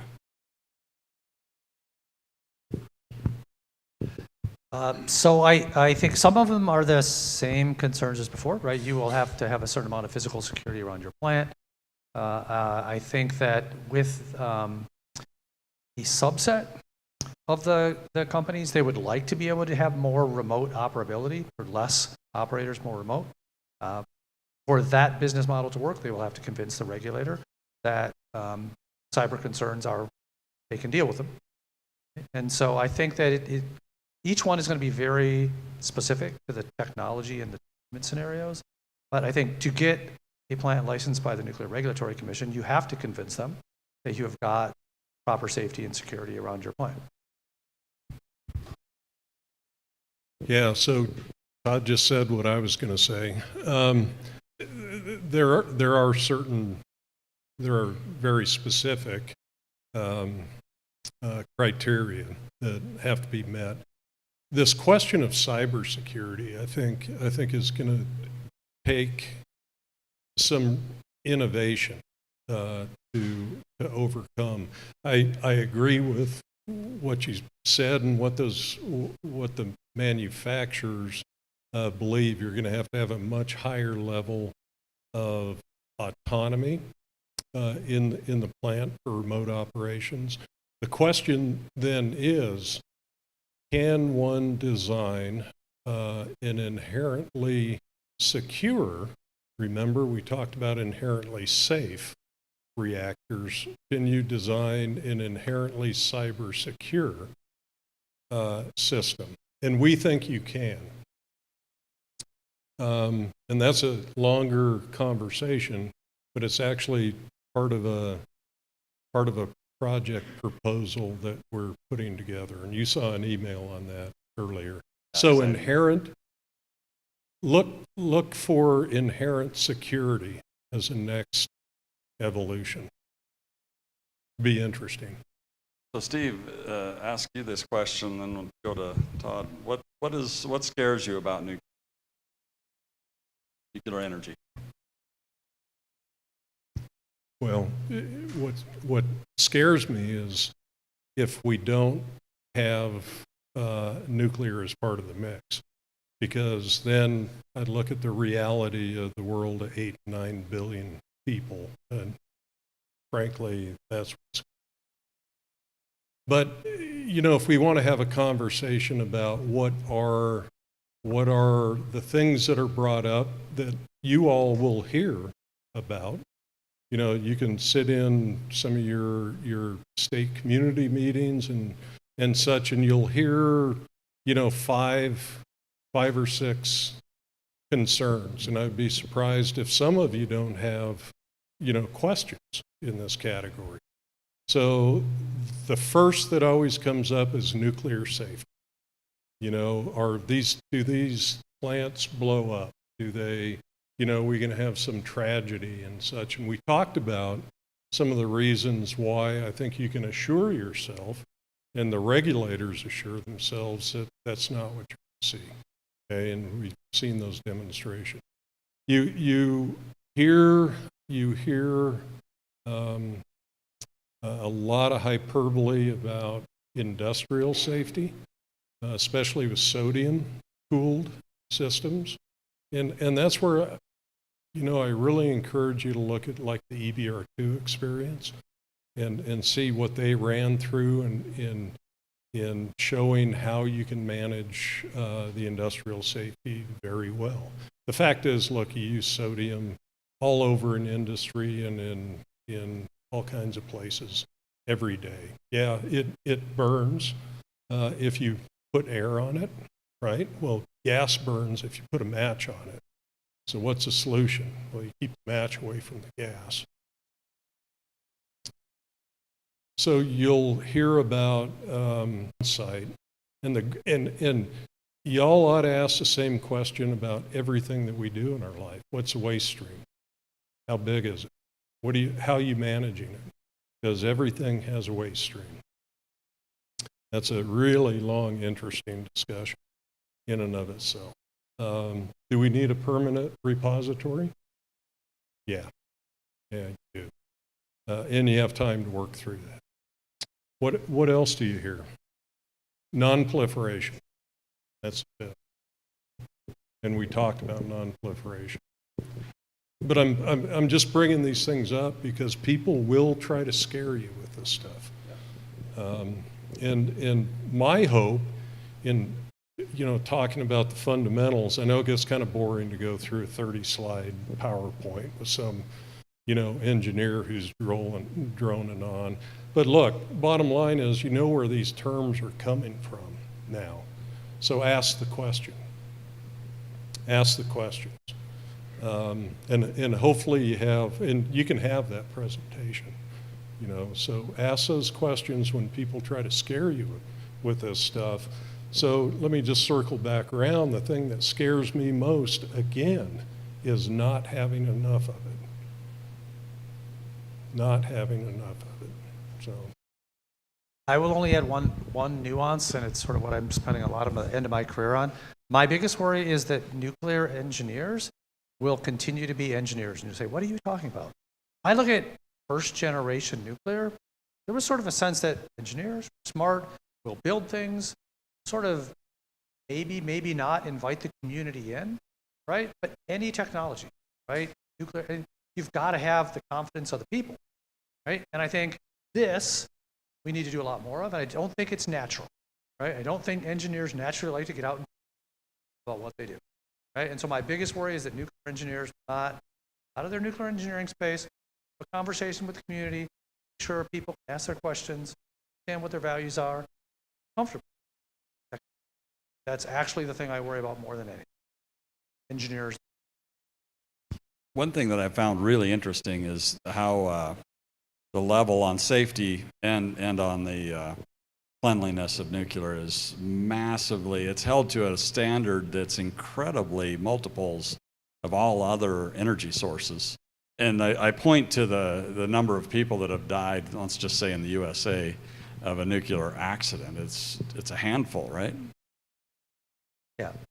My sort of a short personal story is I had a colleague who worked at a reactor, it was just a university reactor, small little, who went and worked, she shifted to a big utility, did a lot of fossil stuff. She actually described, compared to her old life, the fossil stuff as the Wild West. Just like the amount of rules and discipline that the nuclear community uses, right, is just so different compared to other. Yeah. Yeah, it's held at a completely different standard, and that's why I'm confident. And nobody's complaining about that, which is interesting to me. All the people that you would think would be just losing their mind about that, they're like, it's okay, we can handle it, right? That's fine. That's why they never talk about it. You know, I bring it up, and they're like, yeah, that's the way it is. But it's surprising for somebody in an industry to see that. So with that, I think we're running out of time. Has anybody got any last big questions? Anything burning? If not, I will wrap it up. And now I think the most important thing, you have the 101, you have the beginning, but more than that, you have some cool people to contact that can give you the truth, right? So if you're getting ready to, vote on whether we should do something or shouldn't, or you're getting ready to invest, or you're getting ready to diversify your company, and you need the facts, just reach out. You reach out to me. I'll get you their number if you forgot it by then, or I'm sure that you already probably have their numbers. Marcio is a great resource. Wyoming is a great resource on this. So just start questioning it, and I spend a lot of my time talking to people that are afraid of it now, and that helps me learn and make sure, because the only thing we're going to do, and I would put all of us in that group, is what's safe and what's clean. If it's not safe and clean, we're not going to do it. And I would also put a third one on there, and that is if it can't be competitive, we're not going to do it. So this is going to be safe, clean, and competitive, and it's scalable. You know, as soon as I saw this, I'm literally spending 70% of my time focused on this area because it's such a deep, rich vein, and it needs to be done for the good of the human race. So thank you for attending, and if you got any questions, reach out to any of us, and I appreciate it. Thanks. Yeah. Thanks for guys. coming and taking the time to have a conversation.